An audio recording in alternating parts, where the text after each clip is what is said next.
যাওয়ার জন্য বেশি কিছু লাগে না ভাই, বিশ্বাস করেন বেশি কিছু লাগে না। ইমানটা ঠিক রাখেন, 5 ওয়াক্ত নামাজটা সুন্দর করে পড়েন, বড় বড় কবিরা গুনাহগুলো থেকে বেঁচে থাকেন, কোনো মানুষের হক নষ্ট করবেন না, টাকা পয়সা নষ্ট করবেন, হক নষ্ট করবেন না, আচরণ খারাপ করবেন না, মানুষের দুর্ব্যবহার করবেন না, আত্মীয়স্বজনের সম্পর্ক বজায় রাখবেন।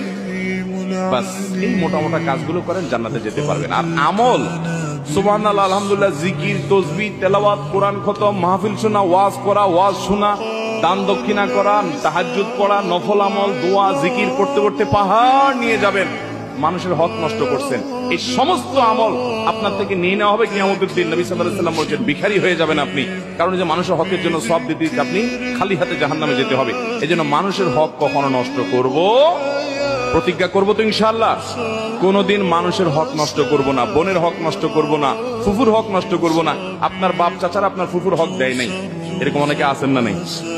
ওই সম্পদ বংশ পরম্পরায় আপনার ভাগে আসছে, কিন্তু আপনি জানেন আপনার ফুফুর হক দেয় নাই। আপনার দাদার সম্পদে আপনার ফুফুর হক ছিল কি ছিল না? আপনার দাদির জমি জমা থাকলে সেখানে আপনার ফুফুদের ভাগ ছিল কি ছিল না?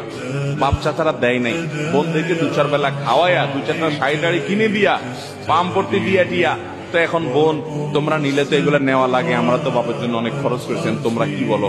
তো বেচারীরা শর্মে পড়ে বলে, না থাক ভাই, আরে কিছু লাগবে না, থাক, আমাদের কোনো দাবি না, আর কিছু নচাই। আছে না নাই? এই বাটপারি করে ফুফুদের হক, বোনদের হক মারবো না, কর্মচারীর হক মারবো না, কোনো মানুষের হক মারবো না। প্রতিজ্ঞা করবো তো ইনশাআল্লাহ। আল্লাহ আমাদের সবাইকে খাঁটি মুসলমান হয়ে দুনিয়া থেকে যাওয়ার তৌফিক দান করুন।